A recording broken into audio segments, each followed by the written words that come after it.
भरतपुर नाम के गांव में एक बहुत ही बड़ी हवेली हुआ करती थी। उस हवेली में एक बहुत ही बूढ़ी दादी और उसका एक पागल पोता महेश रहता था। उस औरत का छोटा पोता मोहन अपनी फैमिली के साथ शहर में रहता था। इतनी बड़ी हवेली में एक शांता नाम की औरत अकेली ही काम करती थी। एक दिन दादी को शांता के चीखने की आवाज आती है। दादी, दादी बचाओ, मुझे बचाओ। ये सुनकर बूढ़ी दादी जल्दी से भागकर सीढ़ियां चढ़ती है। तभी अचानक उसका पैर मुड़ जाता है और वो लुढ़कती हुई सीढ़ियों से नीचे आ गिरती है। बूढ़ी औरत की चीख की आवाज सुनकर शांता वहां भागती हुई आती है। दादी, दादी ये क्या हुआ आपको? ये आप कैसे गिर गई? शांता जल्दी से दादी को उसके कमरे में लेके जाती है और डॉक्टर को फोन करती है। डॉक्टर आके देखता है तो पता लगता है कि दादी को काफी गहरी चोट आई है। देखिए, आपको बहुत गहरी चोट लगी है और इसलिए आपको दवाई के साथ थोड़ा आराम भी करना होगा। ऐ खुदा, बैठे बैठे क्या मुसीबत लग गई मुझको। आखिर आप सीढ़ियों से गिरी तो कैसे गिरी? अरे मुझे तो ऊपर से तेरे चीखने की आवाज आई। लगता है जानबूझकर ही मुझे नीचे गिराने के लिए उसने ऐसा किया है। आपको ध्यान रखना चाहिए दादी, ये आजकल कुछ ज्यादा ही खतरनाक होती जा रही है। चाहे कुछ भी हो जाए आप ऊपर न जाना। दादी बिस्तर पर पड़ी पड़ी बहुत बोर हो रही थी। तभी अचानक शहर से उसके छोटे बेटे का फोन आ जाता है। आपने इतनी बड़ी बात मुझसे कैसे छुपाई? अभी रीना और बच्चों को लेकर आपके पास आ रहा हूँ। तब तक आप अपना अच्छे से ध्यान रखना। ओके? नहीं बेटा, उसकी कोई जरूरत नहीं है। तुम यहाँ मत आओ। यहाँ शांता है ना मेरा ध्यान रखने के लिए। मैं अब आपकी एक नहीं सुनूंगा। मैं कल आ रहा हूँ बस। मोहन की बात सुनकर तो दादी और परेशान हो जाती है, जैसे वो चाहती ही ना हो कि मोहन वहाँ आए। अरे दादी, आपने ये क्या कर दिया? आपको ये बात मोहन को नहीं बतानी थी। अब देखो वो कल अपनी फैमिली के साथ आ रहा है। अब आप उसे ऊपर जाने से कैसे रुकेंगी? अब मेरे मुंह से निकल गया तो निकल गया। अब आने दे उसे। हम दोनों मिलकर सोच लेंगे कि क्या करना है। और वैसे भी वो 1-2 दिन में चला जाएगा। हम दोनों मिलकर सोच लेंगे कि क्या करना है। वैसे भी उसका काम धंधा भी तो है ना। अगली सुबह मोहन हरिपुर के लिए निकल पड़ता है। कुछ ही घंटों में वो दादी के पास पहुंच जाते हैं। बच्चे तो इतनी बड़ी हवेली देखकर खेलने निकल जाते हैं। मोहन और रीना दादी से मिलने जाते हैं कि तभी महेश वहां जाके उनके सामने खड़ा हो जाता है।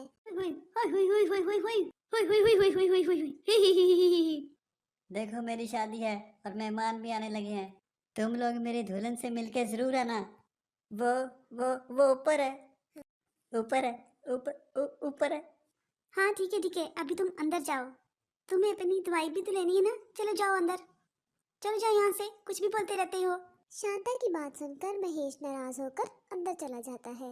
मनोज और रीमा को महेश की हालत देखकर झटका सा लगता है। ये महेश भैया को क्या हुआ है?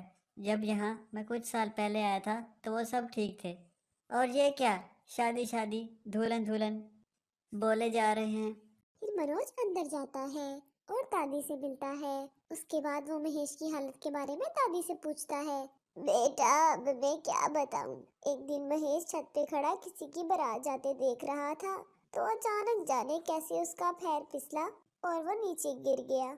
उसके सर में इतनी गहरी चोट लगी कि वो पागल ही हो गया। बस तभी से शादी और दुल्हन जैसी बातें करने लगा है। ये तो बहुत ही बुरा हुआ है महेश भैया के साथ। लेकिन अब अगर उनका शहर से अच्छा इलाज करवाएंगे तो देखना वो बिल्कुल ठीक हो जाएंगे। हाँ हाँ, क्यों नहीं, ये तो अच्छी बात है। इस तरह बातें करते करते काफी रात हो जाती है और फिर सबको नींद आने लगती है। शांता वहाँ आती है और उनको सोने को कहती है। हाँ हाँ, ठीक है, मैं ऊपर वाले अपने फेवरेट कमरे में ही सोऊंगा। नहीं नहीं, ऊपर नहीं, नीचे। वो ऊपर अभी सफाई हुई नहीं है ना, इसलिए। मनोज दादी की बात मान जाता है और नीचे के कमरे में ही सो जाता है। बच्चे भी उनके साथ वाले कमरे में सो जाते हैं। जब सब गहरी नींद में होते हैं, रात के करीब 12 बज रहे होते हैं। तभी अचानक रिंकू को किसी के रोने की आवाज आती है। रिंकू इधर उधर देखता है पर वहाँ कोई भी नहीं होता। उसके बाद वो आवाज को ध्यान से सुनने की कोशिश करता है। आवाज ऊपर से आ रही होती है। इसके ऊपर जरूर कोई दूसरा कमरा है। जिसमें कोई रो रहा है। रिंकू ऊपर देख ही रहा होता है कि अचानक छत में चुड़ैल का हाथ निकलकर बाहर आ जाता है। वो हाथ आहिस्ता आहिस्ता रिंकू की तरफ बढ़ रहा होता है और उसे अपनी तरफ बुला रहा होता है। रिंकू की तो डर के मारे हालत बुरी हो जाती है। वो बड़ी मुश्किल से चिल्लाकर टीना को उठाता है और उसे वो चुड़ैल का हाथ दिखाता है, पर तब तक वो हाथ गायब हो चुका होता है। टीना को लग रहा होता है कि रिंकू उसे डराने के लिए सब कुछ कर रहा है, इसलिए उसकी बात को वो झूठ समझती है और वापस सो जाती है। रिंकू भी डर कर सो जाता है और अगली सुबह उस बात को डरावना ख्वाब समझकर भूल जाता है। अगली रात फिर रिंकू के साथ वही होता है। फिर से वो हाथ छत से निकलकर बाहर आ जाता है और रिंकू को अपनी तरफ बुलाने लगता है। मुझे मत मारो, मुझे छोड़ दो। टीना, टीना उठो, टीना उठो, प्लीज मुझे बचा लो, प्लीज। रिंकू डर के मारे पीछे चलता रहता है। उसका पैर वहाँ पड़े कंचे पर पड़ता है और वो बड़ी बुरी तरह फिसलता है। रिंकू का सर फर्स्ट पे लगने ही वाला था कि उस चुड़ैल का हाथ रिंकू को पकड़ लेता है और रिंकू को चोट से बचा लेता है। उसके बाद वो हाथ दोबारा रिंकू को अपनी तरफ बुलाने लगता है। इसने तो मुझे चोट लगने से बचाया है, मतलब ये किसी अच्छी चुड़ैल का हाथ है जो शायद मुझे मारना नहीं चाहती बल्कि मेरी मदद जरूर चाहती है। रिंकू को डर तो लगता है मगर वो उस चुड़ैल के हाथ को पकड़ लेता है और चुड़ैल उसे ऊपर खींच लेती है। वो एक अंधेरे कमरे में खड़ा होता है और उसके सामने एक चुड़ैल होती है। चुड़ैल को देखकर रिंकू की हालत बुरी हो जाती है। चुड़ैल, तू तो चुड़ैल है, ये मुझे मार डालेगी। और ये मैं कहाँ आ गया? ये किसका कमरा है? और तुमने मुझे ऊपर खींचा है ना? प्लीज प्लीज मुझे छोड़ दो, मुझे जाने दो। नहीं, कभी नहीं। अब तुम्हें मुझे यहाँ से आजाद करना होगा, तभी मैं तुम्हें छोड़ूंगी। आजाद? पर कैसे? और तुम्हें यहाँ कैद किसने किया? उस बुढ़िया ने जिसका पैर मैंने तोड़ दिया। वो तो मेरी परदादी है और वो तुम्हारे साथ ऐसे क्यों करेंगी? वो तो बहुत अच्छी है। अच्छी? और वो उसकी वजह से आज ये मेरी हालत है, वरना मैं आज महेश के साथ खुश रह रही होती। चुड़ैल की बात रिंकू को जरा भी समझ में नहीं आती। वो तो बस बाहर जाने की जिद करता रहता है, पर चुड़ैल उसे कहीं भी बाहर न जाने देती। अब अगले दिन सब रिंकू को ढूंढने लगते हैं, पर रिंकू का तो कुछ पता ही नहीं चलता। दादी और शांता अच्छे से समझ जाते हैं कि ये उस चुड़ैल का काम है, पर अब उन्हें समझ नहीं आता कि वो सबको क्या बोले और रिंकू को कैसे बचाए। अब बस एक ही जगह ढूंढने के लिए बचती है और वो होती है ऊपर वाला कमरा। मनोज ऊपर जाने लगता है तो शांता उसे रोक देती है और बहाने लगाने लगती है। आखिर तुम लोग मुझे ऊपर क्यों नहीं जाने देते? ऊपर जाने में दिक्कत ही क्या है? मेरा बच्चा खोया है, मैं ऐसे हाथ पर हाथ रख के नहीं बैठ सकता। मुझे रिंकू को जाके ढूंढना होगा। फिर मनोज जिद करके ऊपर चला जाता है और उसे शांता अब दरवाजा नहीं खोलने देती। उसे कमरे में से रिंकू की आवाज आती है। वो तो अब किसी की बात सुनने को तैयार ही नहीं होता और कमरे का दरवाजा तोड़ देता है। कमरे के अंदर चुड़ैल और रिंकू को देखकर टीना और मनोज की सांसें अटक जाती हैं। मुझे पता था मेरे ऐसा करने से कोई ना कोई दरवाजा खोलेगा और मैं आजाद हो जाऊंगी। और मुझे उस दादी से अपनी मौत का बदला भी लेना है। मेरे बच्चे को छोड़ दो। और ये तुम मेरी दादी को लेके क्या क्या बोली जा रही हो? दादी बताओ ना, ये आपको ऐसे लेकर क्या बोली जा रही है? अचानक वहाँ महेश भी आ जाता है और वो उस चुड़ैल के पास जाने की जिद करने लगता है। उसे उस चुड़ैल से जरा भी डर नहीं लगता। मेरी दुल्हन, मेरी दुल्हन, मेरी दुल्हन। ये सब यहाँ पर क्या चल रहा है? कोई हमें सच सच बताओ। अब तुझे सबको सच सच बताना ही होगा। जब तू सबको सच सच बताएगी तो तभी मैं रिंकू को छोड़ूंगी, वरना मैं रिंकू को मार डालूंगी। नहीं नहीं, मैं सबको सच बताती हूँ। ये चुड़ैल महेश की होने वाली बीवी थी। मैं इसे बिल्कुल पसंद नहीं करती थी क्योंकि ये बहुत ही गरीब घर की थी। पर महेश ने मेरे खिलाफ जाकर शादी कर ली और मैंने एक दिन मौका देखकर इसे इसके ही कमरे में आग जलाकर मार दिया। तभी वहाँ महेश आ गया और उसने सब देख लिया। उस दिन से महेश पागल हो गया। आप किसी के साथ ऐसा कैसे कर सकती हैं? दादी, सब लोग उस दादी को घर में अकेला छोड़कर चले जाते हैं। चुड़ैल रिंकू को छोड़ देती है। उसका मकसद तो सबके सामने सच लाना होता है, जो वो कर देती है।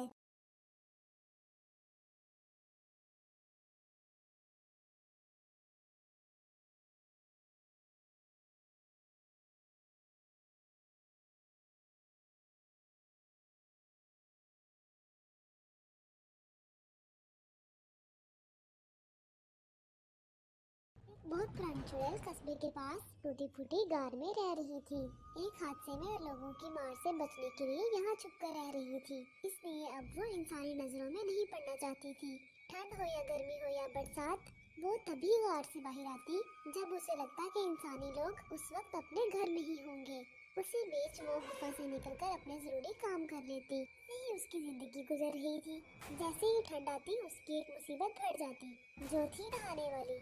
उसे ठंडे पानी से बहुत डर लगता था। जैसे जैसे ठंड बढ़ती जाती, उसका जिस्म अकड़ता रहता कि बर्फ जम जाती। वैसे तो वो रोज सुबह 3 बजे उठकर पास वाले कुएं पे जाके नहा लिया करती, और इससे पहले कि कोई इंसान वहाँ आए, वो झटपट नहाकर अपनी गार में आ जाती। पर क्योंकि अब सर्दी आ गई थी, तो उसके लिए मुसीबत आ गई थी। रोज की तरह आज भी सुबह 3 बजे चुड़ैल कुएं पर नहाने जाती है। अरे बाप रे, कितनी ठंड पड़ रही है। मेरा तो दिल ही नहीं कर रहा नहाने का। लगता है कश्मीर शिमला सब यही उठ के आ गया हो। खुदा जाने लोग कैसे रोज नहा लेते हैं, वो भी इतनी ठंड में। ना बाबा ना, मेरे बस की बात नहीं है रोज नहाना। तो मेरे नहाने का मुहूर्त तभी निकलेगा जिस दिन धूप आएगी, या फिर सीधा गर्मियाँ आएंगी तब। चुड़ैल नहाने के लिए कुएं के पास गई तो थी, और उसने एक बाल्टी पानी भर के भी निकाल दिया था।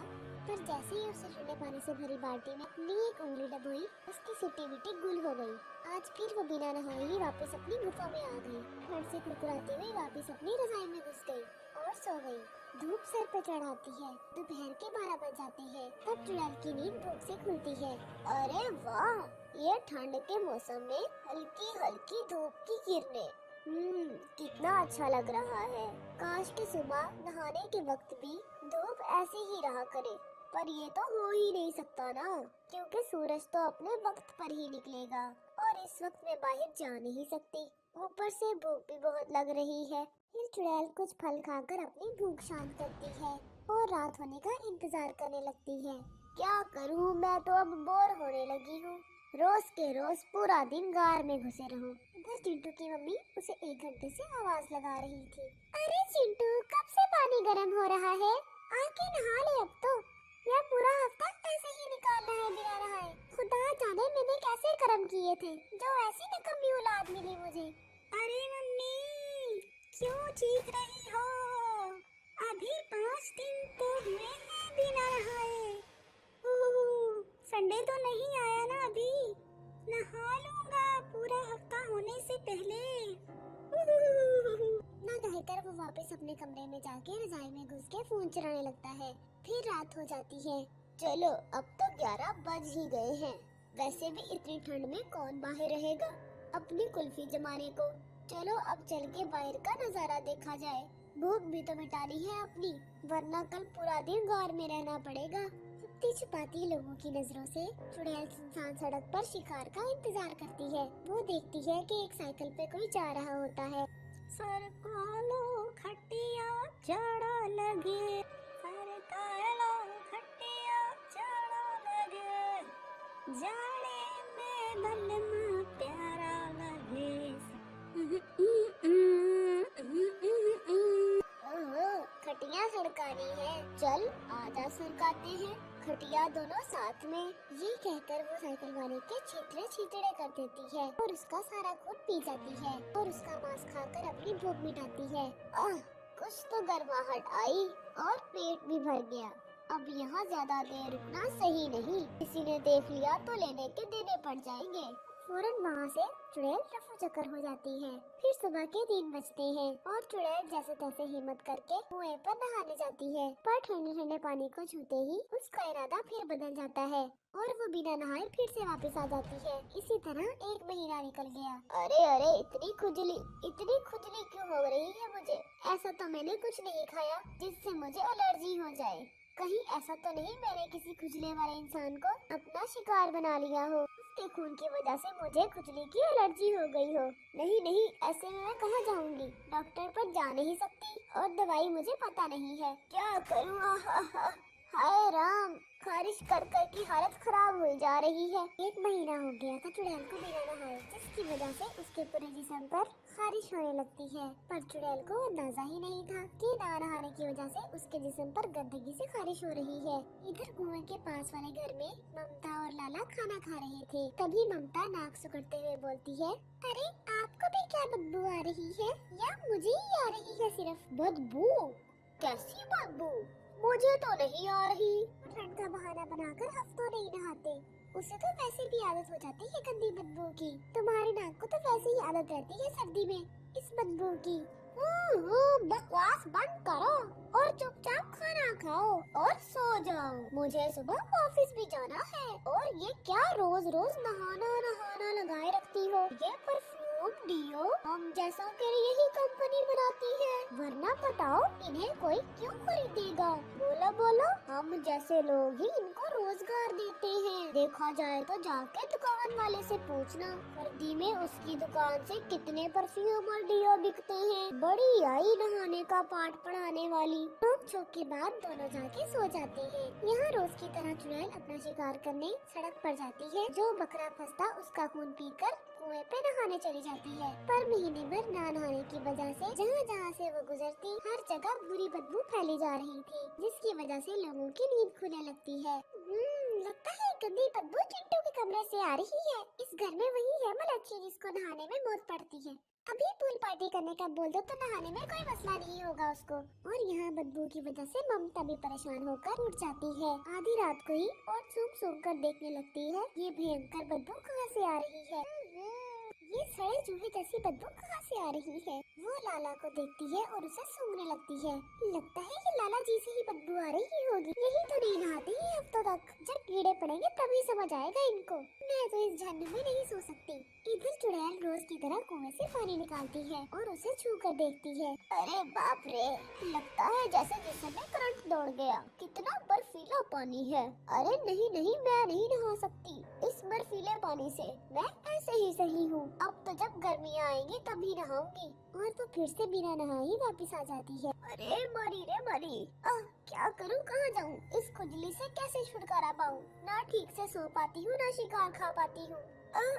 दोनों हाथ तो खुजाने में ही मसरूफ रहते हैं। क्या करूँ मैं, क्या करूँ? बेहाल परेशान चुड़ैल गुफा में ही लौटती पुटती रहती है कि तभी उसे कुएं के पास से किसी की आवाज आती है। अरे अभी तो सूरज भी नहीं निकला, इतनी सुबह कौन आज कुएं पे आया हुआ है? इधर कुएं पे ममता पानी भरने आई होती है। कुछ भी हो जाए, आज तो मैं लाला जी को नहला कर ही रहूंगी। तो अपने मायके चली जाऊंगी। इतनी बदबू मैं नहीं बर्दाश्त कर सकती।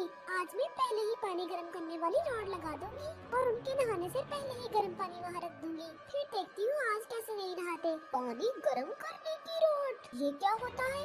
लगता है इसका पति भी नहीं नहाता है रोज, तभी परेशान हो रही है ये। चल के देखो तो सही भला ये किस जादू की बात कर रही है। फिर चुड़ैल चुपके चुपके ममता के पीछे जाती है और ममता को पानी की बाल्टी में रोड लगाता देखती है। 15 मिनट में पानी गर्म हो जाता है। ममता लाला जी को गर्म पानी से नहाने का कहती है। मेहरबानी होगी तुमकी मुझ पे, जो नहा लो आज। पूरे गाँव में बदबू फैला रखी है। देखो अभी भी कितनी बदबू आ रही है। ममता को पता ही कि वो बदबू चुड़ैल से आ रही है, ना कि लाला की। लाला गर्म पानी से नहा के आता है बिना कोई नखरे किए हुए। तो ये बात है, क्यों ना मैं भी इस रोड को आजमा कर देखूं। अरे पर गार में तो बिजली ही नहीं है, पानी गर्म कैसे होगा? फिर चुड़ैल किसी भी तरह से ममता के घर में ही उस रोड से पानी गर्म करती है और गर्म पानी की बाल्टी लेकर गार में चली जाती है। फिर गार के अंदर ही नहाती है। अरे वाह, आज तो सच में मजा आ गया।